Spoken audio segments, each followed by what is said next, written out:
जिले की हर खबर सबसे पहले आप तक पहुंचाने का वादा, बस यही है एक इरादा। आज ही लगाए अपना पद्मेश डिजिटल सेटअप बॉक्स।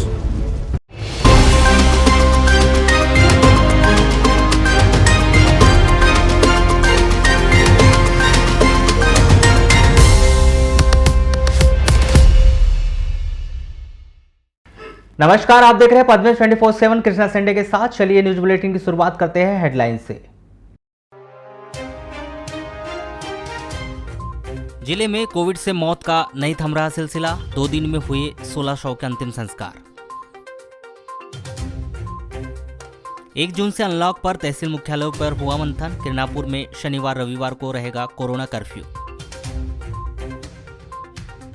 अंतिम छोर पर बसे बैगा आदिवासियों को नहीं मिल रहा है योजना का लाभ। पीएम आवास के लिए भी सरपंच सचिव कर रहे परेशान।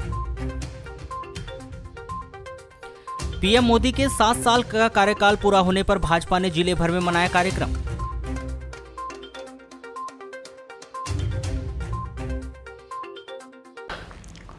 उनतीस मई को प्राप्त रिपोर्ट में बालाघाट जिले के 24 मरीजों के सैंपल कोरोना पॉजिटिव पाए गए हैं। इस प्रकार जिले में कोरोना के एक्टिव मरीजों की संख्या 334 हो गई। 29 मई को 60 कोरोना पॉजिटिव मरीजों के ठीक हो जाने पर उन्हें अस्पताल से छुट्टी दे दी गई। मुख्य चिकित्सा एवं स्वास्थ्य अधिकारी डॉक्टर मनोज पांडे ने बताया कि बालाघाट जिले में 29 मई 2021 तक कुल 8,996 मरीज कोरोना पॉजिटिव पाए गए हैं। इनमें से 8,600 मरीज ठीक होकर अपने घर जा चुके हैं। कोरोना पॉजिटिव 334 मरीजों में से 283 मरीजों को होम आइसोलेशन में रखा गया है। 6 मरीजों को अस्पताल के आइसोलेशन बेड पर रखा गया है। 37 मरीजों को ऑक्सीजन सप्लाई वाले बेड पर और 8 मरीजों को आईसीयू में रखा गया है। बालाघाट जिले में 29 मई 2021 तक कोरोना टेस्ट के लिए 1,36,300 सैंपल लिए जा चुके हैं। जिले के अस्पतालों में कोरोना के संभावित 57 मरीज भर्ती है। 29 मई को कोरोना टेस्ट के लिए 1,211 सैंपल एकत्रित किए गए और 29 मई को 1,198 सैंपल की रिपोर्ट प्राप्त हुई है। बालाघाट जिले के भीतर कोविड से मरीजों की मौत का सिलसिला थमने का नाम नहीं ले रहा है। शनिवार और रविवार को बालाघाट जिला मुख्यालय सहित वारासोनी तहसील में अलग अलग स्थानों पर कुल 16 शव के अंतिम संस्कार कोविड गाइडलाइन के तहत किए गए। बालाघाट जिला मुख्यालय में शुक्रवार को भले ही एक भी शव के अंतिम संस्कार नहीं हुए हो, लेकिन शनिवार की शाम होते होते अचानक निजी और शासकीय अस्पतालों के साथ ही घर पर होम क्वारंटाइन मरीजों की मौत हुई और देर रात तक कुल 5 और रविवार को 2 शव के अंतिम संस्कार किए गए। शनिवार को वारासोनी तहसील के अंतर्गत आने वाले डोंगरमाली, लड़सड़ा, दीनी, झालीवाड़ा में एक व्यक्ति की मौत हुई। रविवार को वारासोनी तहसील मुख्यालय में 2, रामपायली में 1, बुदबुदा में 1, आलेझरी में 1 व्यक्ति की मौत हुई। इसी तरह शनिवार और रविवार को बालाघाट और वारासोनी तहसील में कुल 16 शव के अंतिम संस्कार किए गए।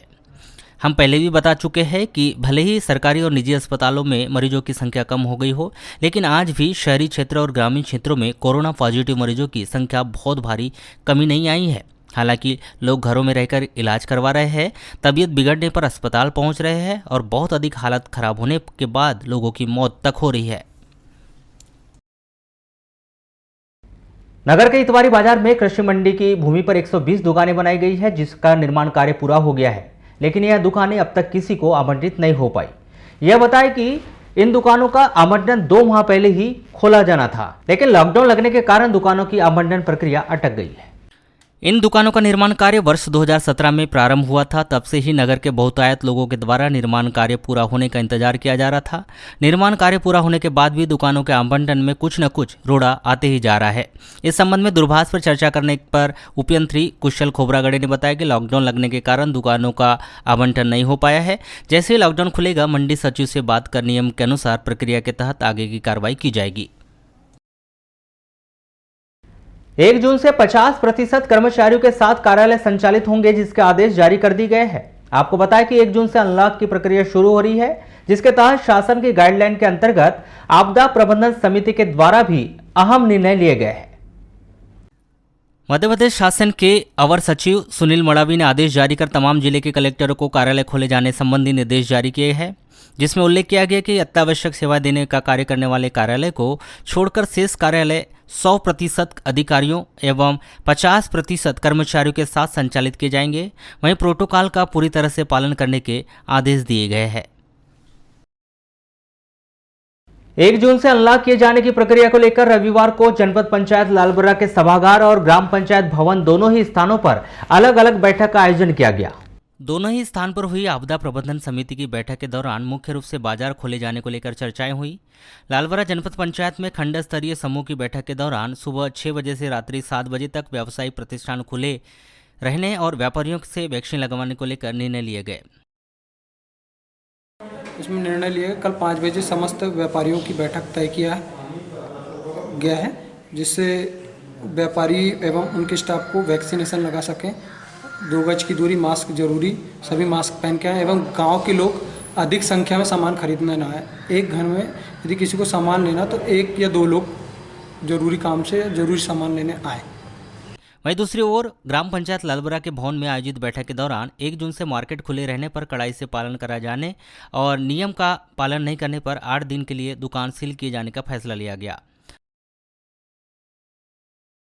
आज जो है आपदा प्रबंधन की बैठक हुई है ग्राम पंचायत स्तर पर। इसमें माननीय कलेक्टर महोदय का आदेश आया था और शासन का आदेश आया था। उसके तहत हम लोगों ने आज यह निर्णय लिए हैं कि जो 1 तारीख से जो लॉकडाउन जो खुल रहा है उसके परिपालन में आज हमारी जो आपदा प्रबंधन की समिति के साथ साथ कुछ स्थानीय व्यापारियों को भी हमने बुलाया और उनसे भी कुछ सुझाव लिए। चूँकि लालबर्रा यह जो है एक तहसील मुख्यालय है और तहसील मुख्यालय के साथ साथ यहाँ पूरे 77 ग्राम पंचायत के लोग आते हैं, तो सबको बोला गया है कि कठोरता से नियमों का पालन करें और यदि नियमों का पालन नहीं किया जाएगा तो उनमें जुर्माना का भी हम लोगों ने प्रावधान इसमें रखे हैं।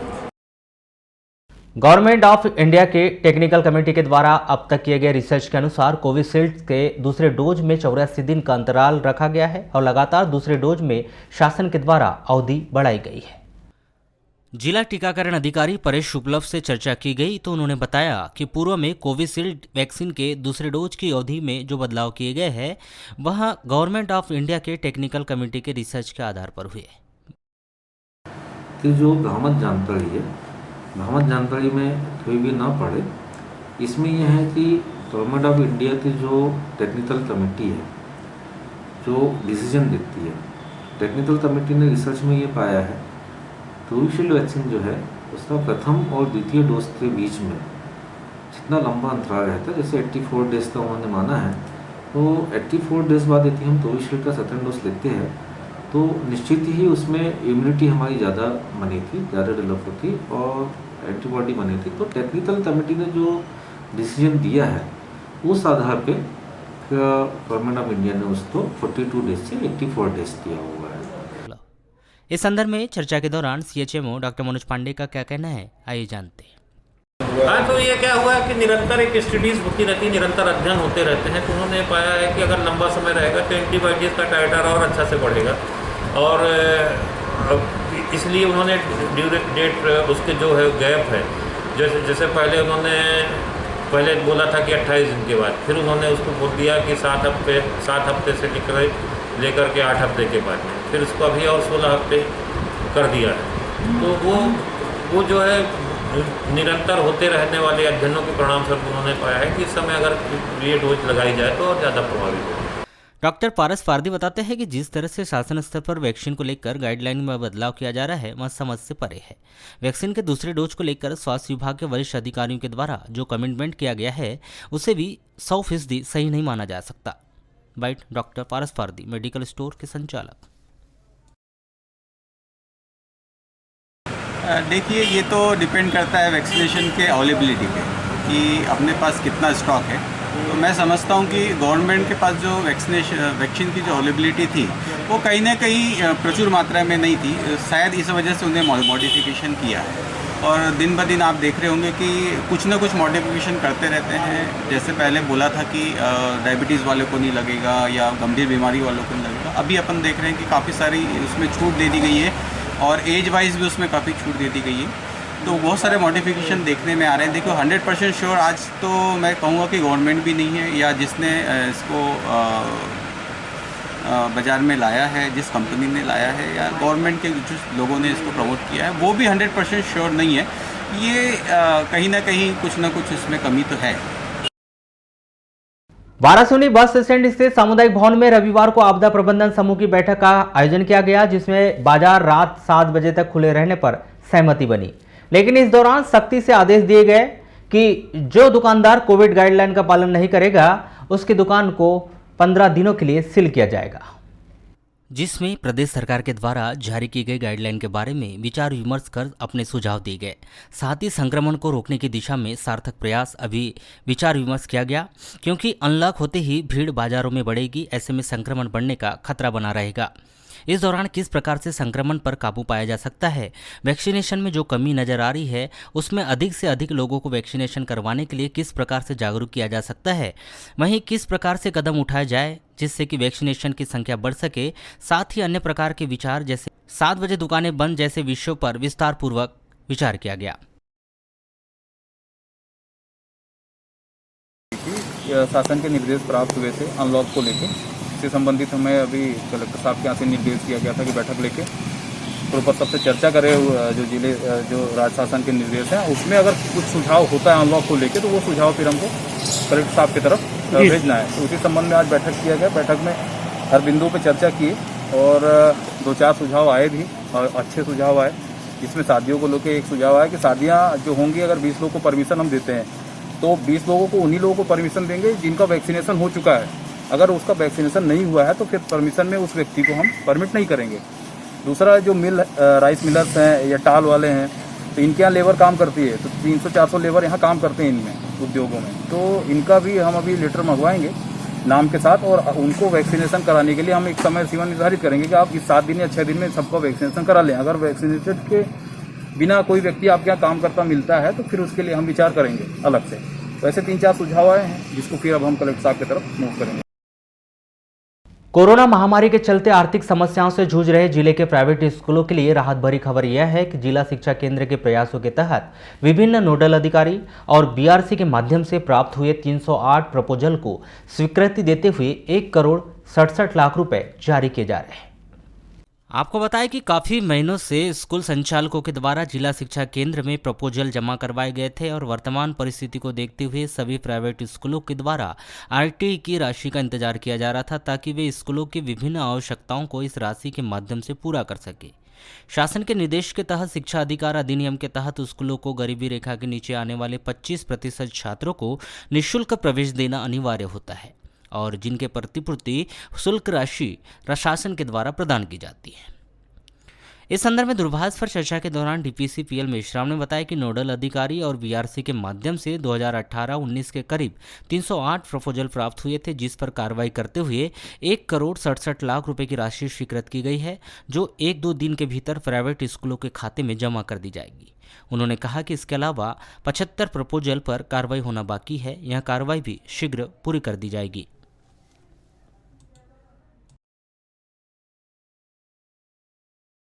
सरकारी योजना का अंतिम छोर पर बसे कितने लोगों को कितना लाभ मिलता है, इस बात की जानकारी दर्जनों बार मिलती रहती है, बावजूद इसके कि जिले के जिम्मेदार ध्यान नहीं देते, जिससे ग्रामीणों के हालात सुधर नहीं पा रहे।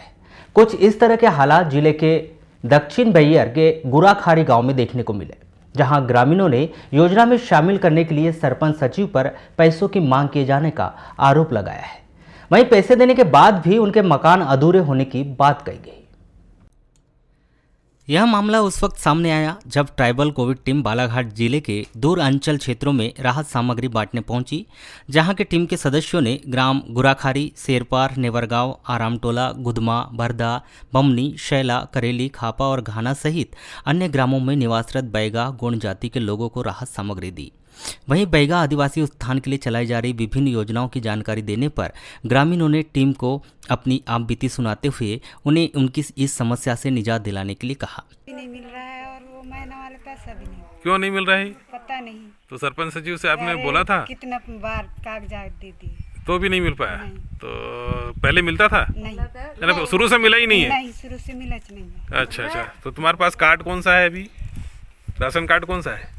राशन कार्ड तो सामलेट है, लेकिन अभी नहीं। अलग कराए हैं। अलग नहीं। कौन सा अतिक? अब तुम्हारा सामलेट है तो कुछ भी नहीं करेंगे ऐसे। क्या बोलते हैं? कुछ भी नहीं करते ऐसे। क्यों? कोई बात है। तो शासन से कोई किसी प्रकार की लाभ नहीं दिलवा रहे हैं लोग? नहीं। तो सरपंच सचिव के पास गए थे आप लोग ना? चलिए ठीक है। आपने कभी आगे जाके हाँ जी, जनपद भी 2 बार चले गए भैया। तो उनने वहाँ भी सुनवाई नहीं हुई आपकी? नहीं। अच्छा। क्या जनपद में क्या बोले वो लोग? वो तो हम भी जा दिए कलेक्टर के पास ऐसा बोले? अच्छा चलिए। चर्चा के दौरान परमिला मेरावी ने बताया कि प्रधानमंत्री आवास योजना का लाभ मिला था, जिसे सरपंच सचिव के द्वारा बनाया जा रहा था, जहां सरपंच सचिव ने उनके खाते में आए पूरे पैसे निकाल लिए, लेकिन फ्लोरिंग प्लास्टर उनके मकान का नहीं हो पाया और मकान अभी अधूरा है। अच्छा, आपका मकान आया था? हाँ। तो मकान का काम पूरा हो गया? नहीं। क्या अधूरा रहा है? पूरा नीचे वाले फ्लोरिंग भी फ्लोरिंग नहीं हुआ है? फ्लोरिंग नहीं हुआ है। और वो आधा बची है जी। प्लास्टर? हाँ, प्लास्टर बची है। अच्छा। तो अभी सरपंच सचिव से बोलते हो तो क्या बोलता है वो? तो बड़े आदमी हो गए कहते जी। हाँ, तो बड़े आदमी हो गए कहते सरपंच। अच्छा, वो काम नहीं कर रहा है आपका? नहीं करता, पूरा अधूरा छोड़ दिया है? तो पैसा पूरा ले लिया है? अच्छा। तो अभी क्या चाह रहे हो आप? तो हम लोग फ्लोरिंग दे दे। अच्छा, प्लास्टर करके प्लास्टर कर दे। अच्छा। जो जीवन भारत हो गई। कुशन सिंह मेरावी ने बताया कि प्रधानमंत्री आवास योजना का मकान आधा अधूरा बना है। जो पैसा उनके खाते में आए थे उसे सरपंच और सचिव के द्वारा निकाल लिया गया है। वहीं मकान बनाने के लिए उन्होंने स्वयं का पैसा लगाना पड़ा। क्या हुआ है? अब हमारा तो हो ही गया है, मान के चलो ना। हो गया नहीं। अरे घर से पैसा करके और तुम्हारे को जो पैसा मिला था वो पैसा कहाँ गया? वो पैसा सब सचिव खा गया जी। अच्छा। निकाल के उसने कोई काम? आधार कार्ड पूरा घर के निकाल लिया। अच्छा, और काम नहीं करा? नहीं जी। अच्छा, तो आपने किसी को ऊपर जाके अधिकारी को बात नहीं बताई है? वहीं नानी बाई ने बताया कि उन्होंने प्रधानमंत्री आवास योजना के लिए कई बार आवेदन किया, लेकिन उनका नाम अब तक इस योजना में नहीं आया है और ना ही उनके नाम के लिए लिस्ट बन पाई है। गांव के सचिव योजना में शामिल करने के लिए उनसे 5,000 रुपए की मांग कर रहे हैं। समस्या घर निकालते हैं सचिव लोग तो 5,000 मांगते हैं। अच्छा, पहले 5,000 मांगते हैं? गरीब आदमी कहाँ से अच्छा, सरपंच सचिव मांगते हैं? सचिव मांगता है। अच्छा, तब आपका नाम भी लिस्ट में आया है कि नहीं आया है? नहीं, लिस्ट में आया है कि नहीं आपका नाम? नहीं आया। अच्छा, पैसा मांगेंगे तब लिस्ट में नाम लाएंगे, ऐसा बोल रहे हैं? अच्छा। तो आपके पास अभी रहने के लिए मकान नहीं है?